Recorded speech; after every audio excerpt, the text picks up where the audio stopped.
अरे उज्जैन के 7 समाचार आपके सामने प्रस्तुत कर। अब तो मामला बड़ा विचित्र हो गया कि जो भी हो सब ठीक है, हालात बड़े नाजुक हैं, पर फिर भी हम त्योहार मनाते हैं, उत्साहपूर्वक मनाते हैं, जिंदगी से जंग लड़ते ही रहते हैं। तो आइए अब हम उज्जैन शहर के कुछ प्रमुख समाचारों की चर्चा करें। कल चांद दिखा, आज मुस्लिम पंथ ने ईद मनाई। ईदगाह पर नमाज हुई, मान्य मस्जिदों में भी नमाज हुई और सभी ने एक दूसरे को ईद की खुशी की बधाई दी। और वहीं पर साथ में अमन, चैन, शांति और सर्व सम्मान और सर्व के खुशहाली की दुआएं की।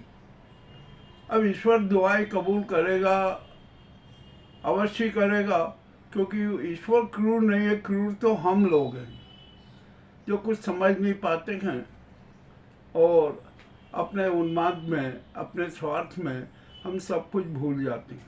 खैर ठीक है, जो भी है ना, ईद का माहौल बहुत अच्छा रहा। मैंने यहाँ पर पूरे बाजार में देखा कि हिंदू मुस्लिम सब पंथ है ना, एक दूसरे को ईद की बधाइयाँ दे रहे हैं।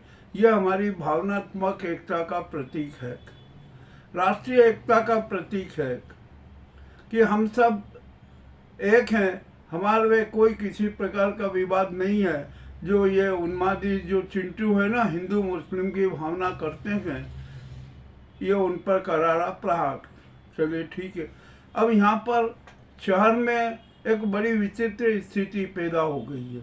जलवायु, ध्वनि प्रदूषण चरम पर है, परंतु उसके प्रति कोई भी गंभीर नहीं है। पूरे वातावरण में धूल ही धूल है। आप देखो, घर में, शहर में, बाजारों में, सब जगह धूल इतनी चरम पर है कि जिसकी कोई सीमा नहीं।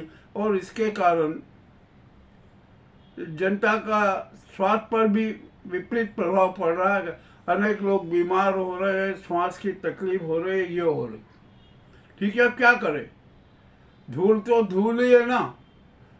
पर अब यहाँ पर इस संकेत से हमें एक और बात मिलती है कि अब यहाँ पर प्रशासन के दिलो दिमाग में भी धूल जम गई है।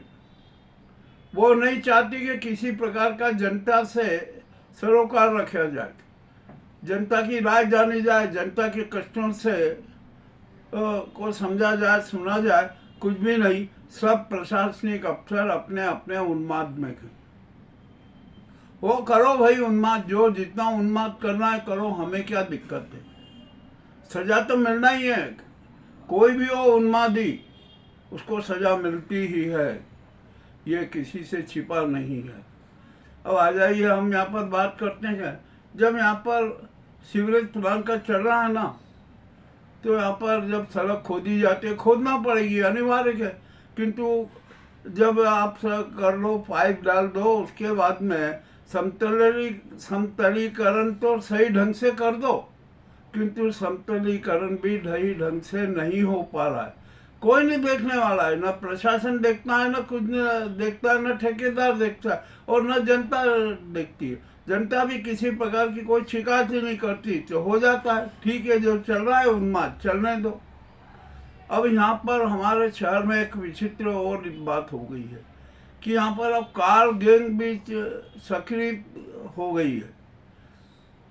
2 पहिया वाहन चोर तो सक्रिय थे ही, परंतु इन सबके पास में ऐसी टेक्निक है कि वे चाहे आपके वाहन में लॉक लगा हुआ हो, वे लॉक खोल लेते हैं। तो ऐसी कौन सी उनके पास में टेक्निक है। पर अब क्या किया जाए, टेक्निक है तो है। तो ये कार चोरी, वाहन चोरी की घटनाएं रुकेगी नहीं, ये तो चलती रहेगी। अब यहाँ नवरात्रि पर्व चल रहा है, माता मंदिरों में भीड़ है, भीड़ बढ़ती जा रही हो जा रही है। जब मैंने माता मंदिरों के उसमें देखा ना, तो वहाँ पर सुव्यवस्थाओं का अभाव ही नजर आया। ठीक है भाई, अब क्या किया जाए, नवरात्रि पर्व मनाना है, मनाएंगे। अब यहाँ पर अनेक स्थानों पर आध्यात्मिक धार्मिक समारोह हो रहे हैं। आखिरकार धार्मिक समारोह आप इतने सालों से करते आए हो, उसका परिणाम क्यों नहीं नजर आ रहा? परिणाम भी आना चाहिए ना। तो इसका मतलब ये हुआ कि जो भी आप समारोह, आध्यात्मिक समारोह करते, ये करते मात्र दिखावा है, अपनी प्रतिष्ठा को स्थापित करने का नाटक है। और आपकी बस प्रतिष्ठा कैसे बनी रहे, कैसे चर्चित होते रहे, यही नाटक है। मगर इन जो आध्यात्मिक समारोह के नाम पर है ना, जनता को भी भ्रमित किया जा रहा है। जनता को सोचने समझने का अवसर ही नहीं दिया जा रहा कि वो अपनी वर्तमान स्थिति पर सोचे, राष्ट्र की स्थिति पर सोचे, समाज की स्थिति पर सोचे, परिवार की स्थिति पर सोचे। कोई सोचने को तैयार नहीं, सब अपने अपने स्वार्थ में लिप्त हैं। ये भी स्थिति बड़ी विचित्र है। अब यहाँ पर हमारे यहाँ के साधु संतों की स्थिति तो और भी ज्यादा दयनीय है। मामला बड़ा विचित्र है। साधु संतों को, उनके अखाड़ों को भी यहाँ के जो धन कुबेर है ना, वो अपना बंधुआ मजदूर बना हुए हैं। लालच देते थे, आश्रम बना देंगे, कुछ थोड़ा करते और उसके आड़ में रेस्ट हाउस बनाने लग जाते हैं, न जाने क्या क्या करने लग जाते हैं। मामला तो बड़ा विचित्र है। और हमने जब सूक्ष्म अध्ययन किया ना, तो अखाड़ों के और साधु संतों के इतने काले कारनामे हमारे सामने आए कि जिनका प्रसारण करते हुए हमें शर्म आ रही है। आएगी भैया, शर्म क्यों नहीं आएगी? यदि हमने सबको नंगा कर दिया ना, उनके काले कारनामे प्रसारित कर दिए, तो बड़ी दिक्कत हो जाएगी। ये साधु संत मुंह दिखाने लायक नहीं रहेंगे। खैर ठीक है, अब चलने दो, अभी यार और थोड़ा देखने के हम प्रसारित तो करेंगे, सच सबके सामने रखेंगे, कोई रोक नहीं सकता। अब आइए यहाँ पर ये उत्तम स्वामी की गैंग के बारे में भी हमने बड़ी खोज की और जाना तो बड़ा विचित्र रहस्य नजर आया। उनके भक्त मंडल में कैसे कैसे लोग हैं, इसकी भी बड़ी विचित्र बात हमारे सामने आई। खैर जो भी हो, सबके चेहरे से नकाब हटाए जाएंगे, हम इसमें कोई शंका नहीं। अब यहाँ पर हम ये मीडिया की स्थिति देखते हैं, जो अपने आप को बड़ा विद्वान मानते हैं, जन रक्षक मानते हैं, जन सेवक मानते हैं, न जाने क्या क्या मानते हैं। और यहाँ पर 7 गैंग सक्रिय है मीडिया की, और जिनका लक्ष्य क्या है ये भी किसी से छिपा नहीं है।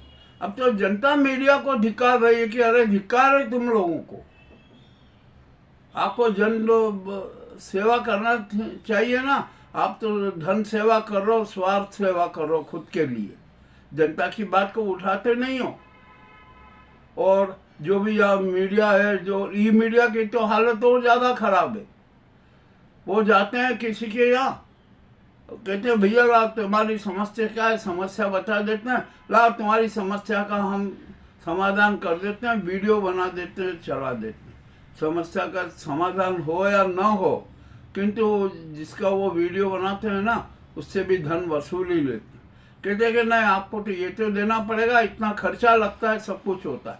चलो अब ये भी बात हो रही है ना, हमें सब कुछ बहुत कुछ पता लग चुका है कि क्या है क्या नहीं है, मीडिया में कितनी देंगे।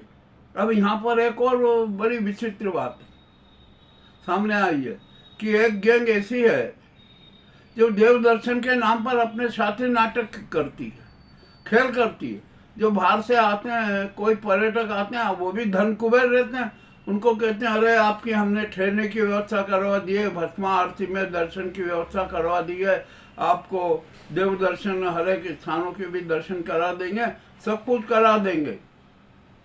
और उसके एवज में